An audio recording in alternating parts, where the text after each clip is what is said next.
إن الحمد لله نحمده ونستعينه ونستغفره ونعوذ بالله من شرور أنفسنا ومن سيئات أعمالنا من يهده الله فلا مضل له ومن يضلل فلا هادي له وأشهد أن لا إله إلا الله وحده لا شريك له وأشهد أن محمدا عبده ورسوله يا أيها الذين آمنوا اتقوا الله حق تقاته ولا تموتن إلا وأنتم مسلمون يا أيها الناس اتقوا ربكم الذي خلقكم من نفس واحدة وخلق منها زوجها وبث منهما رجالا كثيرا ونساء واتقوا الله الذي تساءلون به والأرحام إن الله كان عليكم رقيبا يا أيها الذين آمنوا اتقوا الله وقولوا قولا سديدا يصلح لكم أعمالكم ويغفر لكم ذنوبكم ومن يطع الله ورسوله فقد فاز فوزا عظيما أما بعد فإن خير الحديث كتاب الله وخير الهدي هدي محمد صلى الله عليه وسلم وشر الأمور محدثاتها وكل محدثة بدعة وكل بدعة ضلالة وكل ضلالة في النار أعوذ بالله من الشيطان الرجيم بسم الله الرحمن الرحيم قاف والقرآن المجيد بل عجبوا أن جاءهم منذر منهم فقال الكافرون هذا شيء عجيب وإذا متنا وكنا ترابا ذلك رجع بعيد قد علمنا ما تنقص الأرض منهم وعندنا كتاب حفيظ بل كذبوا بالحق لما جاءهم فهم في أمر مريج أفلم ينظروا إلى السماء فوقهم كيف بنيناها وزيناها وما لها من فروج والأرض مددناها وألقينا فيها رواسي وأنبتنا فيها من كل زوج بهيج تبصرة وذكرى لكل عبد منيب ونزلنا من السماء ماء مباركا فأنبتنا به جنات وحب الحصيد والنخل باسقات لها طلع نضيد رزقا للعباد وأحيينا به بلدة ميتا كذلك الخروج كذبت قبلهم قوم نوح وأصحاب الرس وثمود وعاد وفرعون وإخوان لوط وأصحاب الأيكة وقوم تبع كل كذب الرسل فحق وعيد أفعينا بالخلق الأول بل هم في لبس من خلق جديد وقال الله تعالى في موضع آخر كنتم خير أمة أخرجت للناس تأمرون بالمعروف وتنهون عن المنكر وتؤمنون بالله معزز حاضرین جمعہ حضرات و خواتین، اللہ تعالیٰ نے امت محمدیہ کو ساری انسانیت کو نفع پہنچانے کے لیے پیدا کیا ہے، خیر پہنچانے کے لیے پیدا کیا ہے۔ کنتم خیر امت اخرجت للناس، لوگوں کو فائدہ پہنچانے کی بہت ساری شکلیں ہیں، کوئی قید نہیں ہے کہ یہی فائدہ پہنچانا ہے۔ جتنے خیر اور فائدے کے کام ہیں، عمل ہیں، انسانیت کو جن سے فیض اور فائدہ پہنچ سکتا ہے، نفع پہنچ سکتا ہے، اللہ تعالیٰ نے ان سارے منافع اور خیر پہنچانے کے لیے امت محمدیہ کو، حرم کو، آپ کو برپا کیا ہے۔ نبی صلی اللہ علیہ وسلم کی ہم امت ہیں، آپ کی راہ پر چلنے والی ہم امت ہیں۔ آپ دیکھیے انسانیت کو نفع پہنچانے کے لیے آپ کتنے فکر مند تھے۔ آپ فرماتے ہیں کہ مجھے انسانیت کے لیے اللہ تعالیٰ کی طرف سے ہدیہ کیا گیا ہے، میں ہدیہ ہوں، میں گفٹ ہوں انسانیت کے لیے۔ کون سا؟ رحمت کا، سلوک کا، نفع کا، ان کے خیر کا، ان کے فائدے کا۔ آپ صلی اللہ علیہ وسلم مبعوث کیے گئے تو آپ کی حالت یہ تھی کہ آپ انسانیت کا بھلا کیسے ہوگا، اس کے لیے آپ خود فرماتے ہیں کہ میں تو انہیں تباہی اور ہلاکت کے گڈھوں میں گرنے سے بچانے کے لیے ان کے کمر پکڑ پکڑ کر کے انہیں روک لینا چاہتا ہوں، بچا لینا چاہتا ہوں تاکہ یہ برباد نہ ہو جائیں۔ آپ صلی اللہ علیہ وسلم اس صفت پر پیدا کیے گئے تھے، اور آپ کی حالت یہ تھی، قرآن گواہی دیتا ہے، اللہ گواہی دیتا ہے، اللہ تعالیٰ فرماتا ہے کہ لگتا ہے محمد اپنے آپ کو ہلاک کر لو گے اگر یہ ایمان نہیں لائے۔ یعنی لوگوں کی جو سب سے بڑی مفید چیز ہے، لوگوں کے لیے جو سب سے بڑا نفع بخش عمل ہے، یعنی ایمان اور ہدایت کا قبول کر لینا، اس کے لیے آپ کو اتنی فکر تھی کہ آپ چاہتے تھے لوگ ہدایت قبول کر لیں، اور آپ کی امت اسی فکر اور اسی سوچ اور اسی صفت پر پیدا کی گئی ہے۔ اس کی خوبی یہی ہے، اس کی خوبی اسی وقت باقی رہے گی جب وہ اپنے نبی کی راہ پر ہو۔ نبی کی راہ یہ تھی، آپ فرماتے ہیں مجھے دنیا میں جتنا ڈرایا گیا کسی کو نہیں ڈرایا گیا، مجھے دنیا میں جتنی اذیت پہنچائی گئی مجھ سے پہلے کسی کو نہیں پہنچائی گئی۔ مجھ پر 1 مہینہ، یعنی آپ فرماتے ہیں مہینہ گزر جاتا تھا، 30 دن اور رات گزر جاتے تھے۔ آپ فرماتے ہیں کہ میرے اور بلال کے لیے کوئی جان والا کھانے کی کوئی چیز ہو جو کسی جان والے کے لیے خوراک بن سکے، وہ خوراک میسر نہیں تھی۔ کچھ بلال اپنے بغل میں چھپائے ہوتے تھے، وہ کچھ مل جاتا تھا۔ ایسے دن ہمارے اوپر گزرے تھے، ایسے دن گزرے تھے۔ کتنا شدید دن تھے وہ، کتنا خطرناک صورتحال تھی وہ کہ آپ چلتے تھے، آپ 10 سالوں تک، یعنی آپ مکی دور میں آپ لوگوں سے ملاقاتیں کرتے تھے چھپ چھپ کر کے، بازاروں میں، میلوں میں، حج کے سیزنوں میں آپ لوگوں سے فریادیں کرتے تھے، لوگوں سے درخواستیں کرتے تھے کہ مجھے پناہ دو، میری سپورٹ میں آؤ تاکہ میں اللہ کا کلمہ اور اللہ کی دعوت لوگوں میں بیان کر سکوں، پہنچا سکوں۔ آپ اسی مقصد کے تحت طائف بھی سفر کر کے گئے۔ آپ طائف گئے تو یہی مقصد تھا کہ وہاں مجھے پناہ ملے گی، وہاں کے لوگ میرے سپورٹ کے لیے کھڑے ہوں گے۔ اور طائف میں جو ہوا ہمارے آپ کے سامنے ہے۔ آپ صلی اللہ علیہ وسلم پر طائف میں جو ہوا، آپ کو مدد کے لیے لوگ کھڑے ہوتے، بڑے بڑے قبیلے کے ذمہ دار لوگ آپ کے لیے سپورٹ میں آتے، اس سے ہٹ کر کے اوباشوں کو لگا دیا، جیسا کہ دنیا کے ظالم اور بدقماش لوگوں کا طریقہ ہوتا ہے کہ اگر خود سامنے نہیں آتے تو اوباشوں کو لگا دیا جاتا ہے۔ تو ایسے ہی اوباشوں کو لگا دیا گیا۔ وہ اوباش انہوں نے کیا کیا؟ آپ کو پتھراؤ کیا، پتھراؤ۔ آپ سوچئے، تصور نہیں کر سکتا ایک مسلمان، سوچ نہیں سکتا، اس کے دل و جگر پر یہ چیز قابل برداشت نہیں ہو سکتی کہ نبی صلی اللہ علیہ وسلم پر گنڈے، اوباش، نوجوان پتھراؤ کرتے ہوں۔ لیکن اس کے باوجود آپ فرماتے ہیں میں انسانیت کے لیے ہدیہ ہوں، اللہ کا رحمت بن کر کے آیا ہوں، مجھے اللہ نے رحمت للعالمین بنا کر کے بھیجا ہے۔ آپ صلی اللہ علیہ وسلم پر اتنا پتھراؤ کیا گیا کہ آپ لہو لہان ہو گئے، آپ ایک کھجور کے باغ میں ڈھیر ہو گئے۔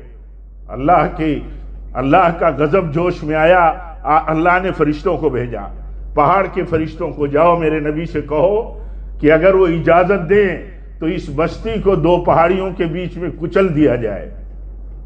بہت مشہور واقعہ ہے۔ آپ صلی اللہ علیہ وسلم فرماتے ہیں مجھے امید ہے کہ اگر یہ نہیں تو شاید ان کی آنے والی جنریشن اسلام قبول کر لے، یہ نہیں تو شاید ان کے بعد آنے والے لوگ، ان کے پشت سے پیدا ہونے والے لوگ، ان کی آل اولاد مسلمان ہو جائے۔ یہ اتنی فکر تھی آپ کو، یہ اتنی فکر تھی۔ حالات دنیا میں جب بنتے ہیں اور پیدا ہوتے ہیں تو کہیں نہ کہیں ایک پہلو اجاگر ہوتا ہے۔ وہ پہلو اجاگر اس طرح ہوتا ہے کہ اپنے بھی اور غیر بھی اللہ تعالیٰ دفاع کرتا ہے ایمان والوں کا، اسلام کا، اپنے رسولوں کا، اپنوں ہی کے ذریعے نہیں غیروں کے ذریعے بھی دفاع کرتا ہے۔ تو سیرت طیبہ کے بہت سے پہلو، زندگی کے واقعات کے بہت سے موڑ، دشمنوں کے بہت سے خطرناک وہ ان کی کارروائیاں اور اٹیک جو وہ کرتے رہے، اس پر آپ کا موقف کیا تھا، آپ نے کیا رویہ اختیار کیا، وہ سارے پہلو لوگوں کے سامنے اجاگر ہوتے رہتے ہیں۔ تو آپ صلی اللہ علیہ وسلم کیسے تھے؟ آپ خود بیان فرماتے ہیں، میں تو ہدیہ ہوں انسانیت کے لیے اللہ کی طرف سے، میں تو رحمت ہوں انسانیت کے لیے اللہ کی طرف سے۔ اور آپ ایسے تھے کہ آپ اتنی فکر کرتے تھے، اتنی فکر کہ آپ چاہتے تھے لوگوں کو سزائیں نہ ملیں۔ اللہ کا قانون ہے، ایک بات یاد رکھیے، اللہ کا قانون ہے، روئے زمین پر جب جب نبیوں کی قوموں نے مذاق اڑایا، ٹھٹھا اڑایا، تہمتیں ان کے اوپر باندھی، جھوٹی باتیں ان کے ساتھ منسوب کی، اور اپنے اندر بھیجے گئے اپنے رب کے رسولوں کے اوپر ایمان لا کر کے ان کے ساتھ کھڑے نہیں ہوئے، تو قرآن پڑھیے ان قوموں کا انجام کیا ہوا۔ آپ ڈرتے تھے، آپ سوچتے تھے، آپ کی شخصیت بہت الگ تھی، سارے انبیاء کے مقابل میں آپ بہت عظیم تھے۔ آپ جانتے تھے کہ جھٹلانے والی قوموں کا، مذاق اڑانے والی قوموں کا، اللہ کے نبیوں اور ولیوں سے لڑنے والی قوموں کا انجام بہت برا ہوتا ہے، برباد کر دیے جاتے ہیں وہ اور ان کی پوری قوم۔ آپ دیکھیے مکہ میں آپ ہیں، ایک ڈیلیگیشن آیا بڑے لوگوں کا، کیا کہا کہ ہم آئے ہیں آپ کے پاس، ہم چاہتے ہیں آپ اپنے اللہ سے دعا کر دیجئے یہاں میٹھا پانی کی نہر جاری ہو جائے، اور یہ صفا پہاڑی جہاں سے صحیح شروع ہوتی ہے، کہا یہ صفا پہاڑی اللہ سونے کی بنا دے، ہمارے پاس دولت ہو جائے اور ہمارے پاس میٹھا پانی میسر ہو جائے، تو ہم ایمان لے آئیں گے اللہ پر اور آپ کی اتباع کر لیں گے۔ اب آپ سوچئے کہ ایک نبی آپ صلی اللہ علیہ وسلم کے لیے کتنی بڑی بات یہ ہو سکتی تھی۔ آپ نے ہاتھ اٹھایا، اللہ سے دعا کی، اے اللہ صفا پہاڑی کو سونے کی بنا دے اور مکہ کی وادی میں نہر جاری کر دے۔ اللہ تعالیٰ نے حضرت جبریل کو بھیجا، کہا جاؤ میرے نبی سے بتا دو، پچھلی قوموں کا طریقہ بتا دو، ان کی سنتیں بتا دو۔ وہ اپنے نبیوں کے پاس آتی تھی اور بڑے بڑے وعدے اور باتیں کرتی تھی، پھر وہ قومیں مکر جاتی تھی، پھر اللہ کا عذاب ان کے اوپر آتا تھا۔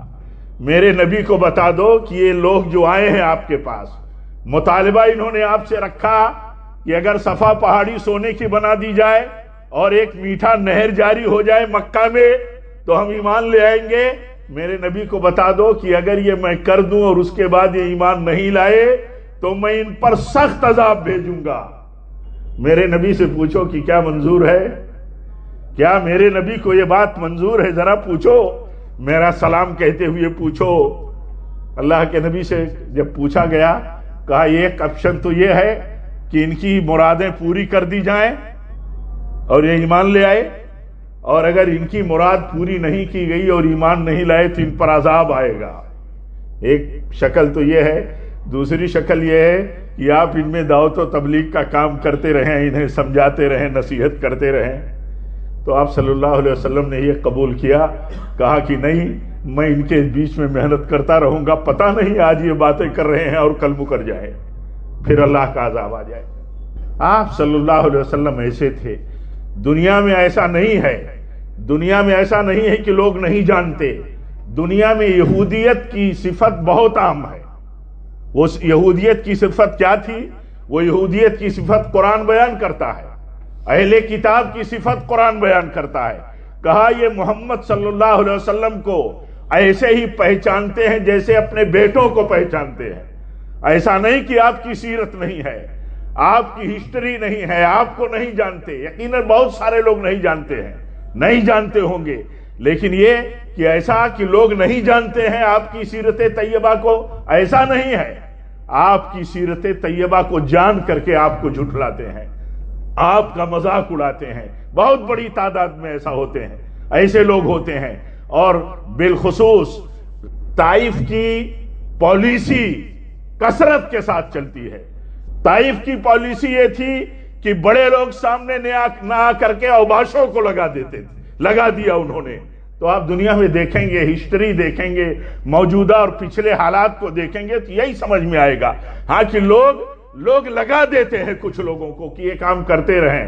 لیکن ہمارا کہنا، ہمارا سوچنا یہ ہے کہ ہمارے نبی اس کے باوجود مذاق اڑانے والوں کا، پتھر برسانے والوں کا، اور اسی طرح آپ کے خلاف سازشیں کرنے والوں کا، اور ان کے افترا پردازی ان میں کرنے والوں کا، آپ اس طرح ان کا خیال، ان کی فکر رکھتے تھے کہ کاش یہ راستہ چھوڑ دیتے، کاش یہ اپنے لیے اور اپنی قوم کے لیے تباہی کا راستہ چھوڑ دیتے، ورنہ یہ برباد ہو جائیں گے، ورنہ یہ برباد ہو جائیں گے۔ اسی لیے ایک مسلمان کے لیے ضروری ہے، ایک مسلمان کے لیے، کہ اگر وہ دین کا دفاع نہیں کر سکتا، گستاخان رسول کو سزا نہیں دے سکتا، اس کو اللہ نے طاقت نہیں دی ہے کہ وہ ان سے انتقام لے، ان کے اوپر حد جاری کرے، تو قانون ہاتھ میں لینا صحیح نہیں ہے، بلکہ یہ ایمان رکھنا ضروری ہے کہ اللہ تعالیٰ نے اس روئے زمین پر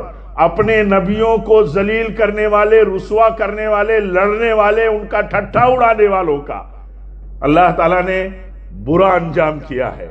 یہ ایمان رکھنا چاہیے کہ جو لوگ اللہ کے نبی صلی اللہ علیہ وسلم کی شان میں، اسلام کی شان میں گستاخیاں کرتے ہیں، آپ کے بلند اخلاق کے بجائے آپ کو گرا ہوا اخلاق کا انسان بتا کر کے آپ کی رسوائی کی بات کرتے ہیں، یہ ایمان رکھنا ضروری ہے کہ ہم اپنے ہاتھ سے ان سے تو بدلہ نہیں لے سکتے، ان کو اس انجام تک نہیں پہنچا سکتے جس انجام کا اسلام مطالبہ کرتا ہے، کیونکہ اسلام ان سے مطالبہ کرتا ہے جن کے پاس طاقت ہو، جن کے پاس حکومت ہو۔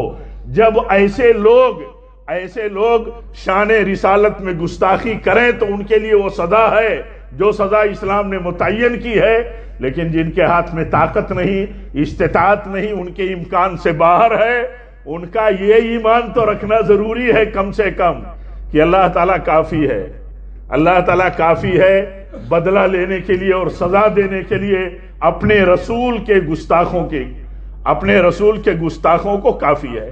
قرآن کہتا ہے، اللہ بیان فرماتا ہے، اِنَّا كَفَيْنَاكَ الْمُسْتَهْزِئِينَ، اِنَّا كَفَيْنَاكَ الْمُسْتَهْزِئِينَ، اے رسول آپ کا جو ٹھٹھا اڑانے والا طبقہ ہے، آپ کو جو اذیت پہنچانے والا طبقہ ہے، ہم انہیں سزا دینے کے لیے کافی ہیں، ہم انہیں سزا دینے کے لیے کافی ہیں۔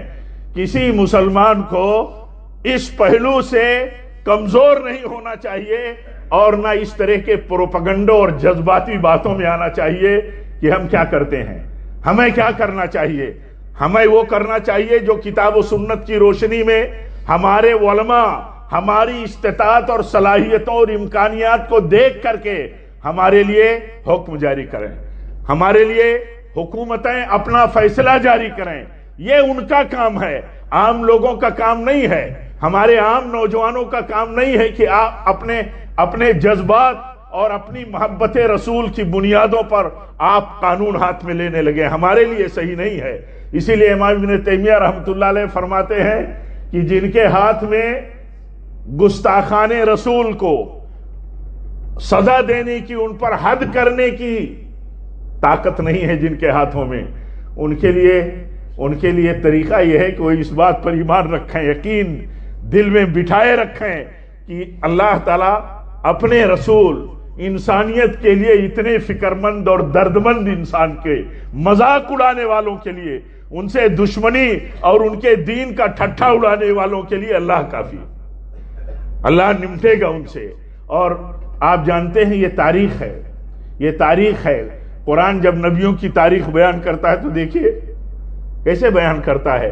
انبیاء اپنے ساتھیوں کو لے کر کے پناہ لینے کے لیے بھاگتے ہیں، دشمن پیچھا کرتا ہے، ان کا ایمان ہوتا ہے اللہ ہمارے لیے راستہ نکال دے گا۔ دیکھیے حضرت موسیٰ علیہ السلام بنو اسرائیل کے ان ساتھیوں کو لے کر کے نکلے جو آپ کے اوپر ایمان لائے تھے کہ کسی طرح نکل جائیں، ہجرت کر جائیں، فرعون کے دیار سے، فرعون کے مملکت سے نکل جائے۔ فرعون اپنے پورے لاؤ لشکر کو لے کر کے اس کا پیچھا کرتا ہے، اور جب دیکھتا ہے حضرت موسیٰ علیہ السلام پر ایمان والا گروہ کہ یہ تو ہمیں پکڑ لے رہے ہیں، ابھی پکڑے گئے ہم، تو انہیں کہا جاتا ہے کہ اللہ تعالیٰ راستہ ہمارے لیے نکال دے گا۔ اللہ ہمارا رب ہے، اللہ ہمارا رب ہے، اللہ ہمارا رب ہے۔ جب ہم بولتے ہیں تو اس کا معنی یہ ہے کہ کوئی نفع و نقصان اللہ کی مشیت سے باہر کوئی نہیں پہنچا سکتا، فرعون اور فرعون کا پورا لاؤ لشکر نہیں پہنچا سکتا۔ یہ حضرت موسیٰ علیہ السلام اپنے ساتھیوں کو تلقین کرتے ہیں، ہمارا رب ہمارے لیے راستہ نکال دے گا۔ راستہ نکالتا ہے اللہ تو ایسے نکالتا ہے، تو راستہ اللہ تعالیٰ نکالتا ہے۔ جہاں ہماری سمجھ میں نہ آئے کہ ہمیں کیا کرنا چاہیے، ہمارے لیے کرنے کا کوئی امکان نظر نہ آئے، ایسے بیہودہ دریدہ ذہن اور بدترین لوگوں کے سلسلے میں، تو وہاں یہ ایمان کہیں کسی پہلو سے کمزور نہیں ہونا چاہیے کہ اللہ تعالیٰ راستہ نکالے گا، اللہ تعالیٰ راستہ نکالے گا۔ اور ہمیں تو فکر کرنے کی ضرورت ہے کہ اس طرح کے حالات سے لوگ باز رہیں، اس طرح کی حرکتوں سے باز رہیں، اپنے لیے، وطن کے لیے، قوم کے لیے۔ میں تو یہ کہتا ہوں کہ ہم تو ایک چھوٹی میجارٹی، ایک اقلیت میں ہیں، اپنی میجارٹی کے لیے لوگوں کو فکر کرنا چاہیے، جس میجارٹی کے تئیں اندیشہ ہے لوگوں کو۔ حکومت کو فکر کرنی چاہیے، جس حکومت کے تئیں ساری دنیا سے، ملک سے نہیں، یہ انگلیاں اٹھ رہی ہیں کہ ان کی شہ اور سرپرستی کے بغیر ایسا نہیں ہوتا ہے، بلکہ انہیں کلیئر کرنا چاہیے کہ ہمارا موقف کلیئر ہے اور ہمارا اسٹینڈ کلیئر ہے، تاکہ دنیا کم سے کم اس انگشت نمائی سے اپنے آپ کو روک لے کہ نہیں، حکومت ایک موقف پر چل رہی ہے، حکومت کا یہ موقف ہے جیسا کہ اس کا دعویٰ ہے کہ ہم ہر دھرم اور ہر مذہب کی بڑی شخصیتوں کا، بزرگوں کا اور بڑے بڑے مہان لوگوں کا ہم مان کرتے ہیں، سمان کرتے ہیں۔ یہ ثابت کرنے کی ضرورت ہے تاکہ اس صورتحال سے قوم اور ملک بچ سکے۔ یہ ذمہ داری ہے، جن کی جو ذمہ داری ہے وہ ادا کریں۔ یقیناً آج دیکھ رہے ہیں ہم لوگ کہ ہمارے لیے، ہم پر کوئی حملہ کر دے، ہماری جان و مال کا کوئی نقصان کر دے، اس سے زیادہ بھاری ہے ہمارے لیے، اس سے زیادہ غمناک ہے ہمارے لیے، اس سے بڑا حادثہ ہے ہمارے لیے کہ ہمارے نبی صلی اللہ علیہ وسلم کو کوئی گالی دے۔ یہ چیز امام ابن قیم رحمۃ اللہ علیہ نے لکھی ہے کہ مسلمانوں سے دو بدو جنگ ہو، لڑائی ہو، یہ ان کے لیے آسان ہے اس سے کہ ان کے رسول صلی اللہ علیہ وسلم کو گالی دی جائے۔ یہ چیز ان کے برداشت سے باہر ہے، لیکن ہم جہاں ہمارے لیے کوئی چیز ناقابل برداشت ہو، وہاں صبر ہمارے لیے بہت بڑی طاقت کی چیز ہے، اور صبر اور تقوی یہی اصل بہادری ہے۔ جہاں آدمی اپنے آپ کو بے قابو کرتا ہے، وہاں اس کو صبر اور تقوی کنٹرول کرتا ہے کہ نہیں، تمہیں صبر کرنا ہے، تمہیں صبر کرنا ہے۔ آپ سوچئے نبی صلی اللہ علیہ وسلم کے اوپر جو حالات گزرے ہیں، کیسے حالات گزرتے تھے۔ اللہ انتقام بھی لیتا تھا، سبق بھی دیتا تھا کہ دیکھو، ایک نصرانی عیسائی تھا، مسلمان ہو گیا، ایک نصرانی تھا، مسلمان ہو گیا، مسلمان ہونے کے بعد اس نے سورہ بقرہ آل عمران پڑھا، یاد کیا، اب وہ نبی صلی اللہ علیہ وسلم کے لیے وحی لکھنے لگا، آپ کے لیے کاتب کا کام کرنے لگا۔ پھر یہ نصرانی ہو گیا، پلٹ گیا، اب ایک جھوٹی بات پھیلایا، بستی ایک جھوٹی بات پھیلایا، کہا محمد کچھ نہیں جانتے صلی اللہ علیہ وسلم، کہا محمد کو کچھ پتا نہیں، وہ وہی پڑھتے سناتے ہیں، وہی پڑھتے سناتے تھے جو میں لکھ کر کے دیتا تھا۔ تہمت لگایا نبی صلی اللہ علیہ وسلم پر۔ کیا تہمت لگائی؟ کہا کچھ نہیں آتا ان کو، میں جو لکھ کر کے دیتا تھا وہی پڑھتے تھے، وہی سناتے ہیں۔ ایک جھوٹی تہمت لگائی، اللہ تعالیٰ نے اسے موت کے گھاٹ اتار دیا۔ جب یہ مر گیا تو اس کی قوم کے لوگوں نے لے جا کے دفن کر دیا، یہ واقعہ صحیح بخاری مسلم میں ہے، لے جا کر کے دفن کر دیا۔ دفن جب کیا، اس کے بعد صبح میں زمین نے اس کی لاش پھینک دیا۔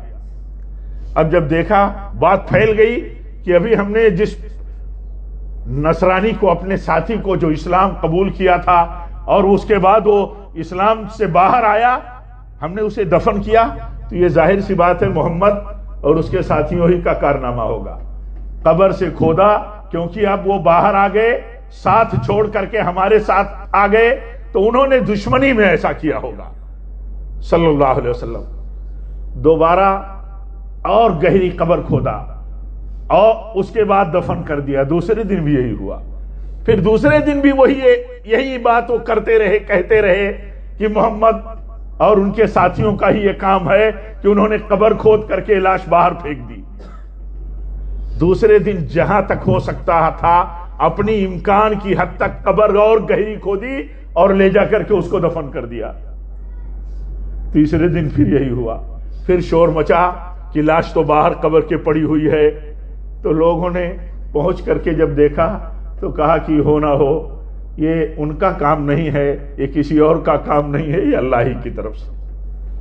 علماء نے لکھا ہے کہ سبق ہے پورے لوگوں کے لیے کہ جو لوگ نبی صلی اللہ علیہ وسلم پر تہمتیں باندھتے ہیں، تہمتیں جھوٹی، آپ کی رسوائی کی جو باتیں کرتے ہیں، انسلٹ کرتے ہیں، گستاخیاں کرتے ہیں، ان کے لیے بہت بڑا سبق ہے اللہ تعالیٰ کی طرف سے کہ اللہ تعالیٰ لعنت کرتا ہے، رسوا کرتا ہے ایسے لوگوں کو جو لوگ نبی صلی اللہ علیہ وسلم کی ذلت کا عمل کرتے ہیں، آپ کو ذلیل کرنے کا کام کرتے ہیں. یہ ہمارا ایمان رہنا چاہیے. ہمارا ایمان رہنا چاہیے کہ اسلام ایسے نااہل لوگوں، ایسے گھٹیا قسم کے لوگوں، اسلام کی تعلیمات اور عظمتوں اور رسول صلی اللہ علیہ وسلم کی شان میں گستاخی کرنے والوں سے اسلام کی دعوت، اسلام کی عظمت، اسلامی اخلاق اور کیریکٹر اور اسلامی تعلیمات کو کوئی نقصان نہیں پہنچ سکتا. ہمارے اپنے عمل سے نقصان پہنچے، ہماری اپنی اصلاح کی ضرورت ہے. ہم نبی سے نسبت کرنے والے لوگ ہیں، ہمیں نبی کی سنت اور تعلیمات کے ساتھ زندگی گزارنے کی ضرورت ہے. لیکن اسلام، نبی صلی اللہ علیہ وسلم فرماتے ہیں یہ اسلام جہاں جہاں سورج چمکتا ہے، دن اور رات جہاں جہاں آتے جاتے ہیں، یعنی دنیا میں دن اور رات کے آنے جانے کا جہاں تک عمل ہے، دن آتا ہے رات آتی ہے، دن جاتا ہے رات آتی ہے، رات جاتی ہے دن آتا ہے، جہاں جہاں ہے ایسا عمل. اللہ کے نبی صلی اللہ علیہ وسلم فرماتے ہیں یہ دین وہاں تک پہنچے گا. آپ فرماتے ہیں اللہ تعالیٰ کوئی کچی بستی، کوئی جھوپڑا اور کوئی محل ایسا نہیں چھوڑے گا جہاں اسلام پہنچا نہ دے. ہمارے سلف کبھی کبھی نبی صلی اللہ علیہ وسلم کی شان میں گستاخیوں کے لیے اسلام کی عظمت اور اسلام کی ترقی کا ذریعہ سمجھتے تھے. وہ سمجھتے تھے کہ جو قوم طاقت کے بل پر، پاور کے بل پر اسلام اور پیغمبر اسلام کی شان میں گستاخیاں کرے گی تو اس قوم کا اب انجام برا ہونے والا ہے. وہ اس سے نکالتے تھے، دیکھتے تھے. انہوں نے نبی صلی اللہ علیہ وسلم کو دیکھا، انہوں نے انبیاء کی تاریخ کتاب و سنت سے دیکھی کہ کیسے کیسے جب قوموں نے اپنے انبیاء کے ساتھ رسوائی کا سلوک کیا، افطرا کا سلوک کیا، جھٹلانے کا کام کیا، تو اللہ تعالیٰ نے کیسے کیسے سزا دی ہے ان کو. تو وہ یہ سمجھتے تھے کہ اگر ایسی کوئی صورتحال ہے تو اللہ تعالیٰ ان کو رسوا کرنے والا ہے، ان کو تباہ کرنے والا ہے. ہماری ذمہ داری اس پہلو سے بھی یہ بنتی ہے کہ ہم حکومت کو خبردار کریں کہ ایسے لوگوں کو لگام دو جو اسلام اور پیغمبر اسلام کی شان میں گستاخیاں کرتے ہیں، ان کو رسوا اور مسلمانوں کو دکھ پہنچانے کا کام کرتے ہیں.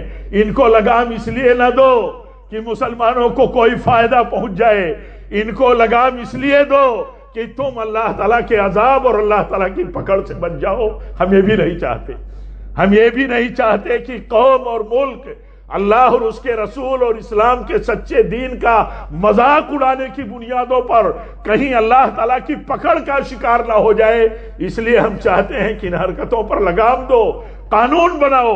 قانون ایسا بناؤ کہ کوئی اسلام کی پیغمبر اسلام کی شان میں گستاخی اور انسلٹ کا نہ کام کرے، اور کامن قانون بناؤ کہ کوئی انسلٹ کا کام نہ کرے. ہمیں تو قرآن ہدایت دیتا ہے، ہمارے لیے تو قانون بنا ہوا ہے، مسلمانوں کے لیے تو قانون بنا ہوا ہے.